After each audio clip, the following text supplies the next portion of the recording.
அவன் என்ன ஆகுறான்னு தெரிஞ்சு அவனுக்கே தெரியல, யாரும் கண்டுக்கிறதே இல்லை. இதனுடைய முடிவு என்ன ஆகும்னு கேட்டா, குறிப்பாக சொந்தக்காரர்கள் வீட்டுக்கு வர்றாங்கன்னு சொன்னா அவன் ஏத்துக்க மாட்டான். அவங்க அண்ணன் வந்தா அரை மணில பேசி அனுப்புங்கன்றான். சொந்த பெரியத்தாவை பார்த்து சொல்றான், சொந்த தாய் மாமா பார்த்து சொல்றான், இவங்களாம் என் வீட்டுல வச்சிருக்கீங்க, ஏன் தங்க விடுறீங்க, என்னுடைய பிரைவேசி போதுன்றான்.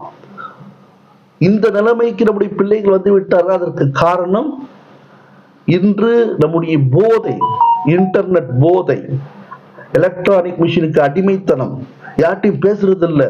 நாம் அவர்களுக்கு கல்வியை கொடுத்திருக்கின்றோம், படிப்பை கொடுத்திருக்கின்றோம், ஆனால் ஒழுக்கத்தை தரவில்லை என்பதுதான் நிதர்சனமான உண்மை, உண்மையான விஷயமாக இருக்கிறது என்று நாம் விளங்கிக் கொள்ள வேண்டும். முழுக்க முழுக்க இதற்காகவே தன்னுடைய நேரத்தை ஒதுக்கிட்டு இருக்கான்.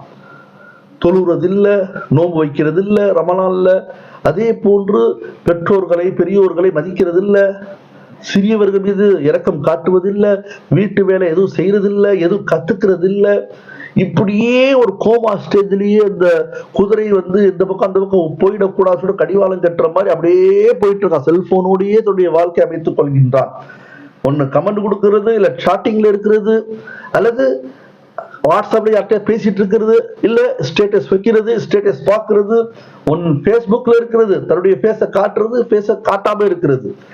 இதுதான் ஒரு பொழப்பாக நினைத்துக் கொண்டு வாழ்ந்து கொண்டிருக்கக்கூடிய ஒரு சமூகம் இன்று 2K கிட்ஸாக அழைக்கப்படுகின்ற ஒரு சமூகமாக மாறிடுச்சு. காரணம், இந்த சமூகத்தை திருத்தணும்னா வணக்கத்தால திருத்த முடியாது. எனவே ரசூலுல்லாஹி ஸல்லல்லாஹு அலைஹி வஸல்லம் முதல்ல அல்லாஹ்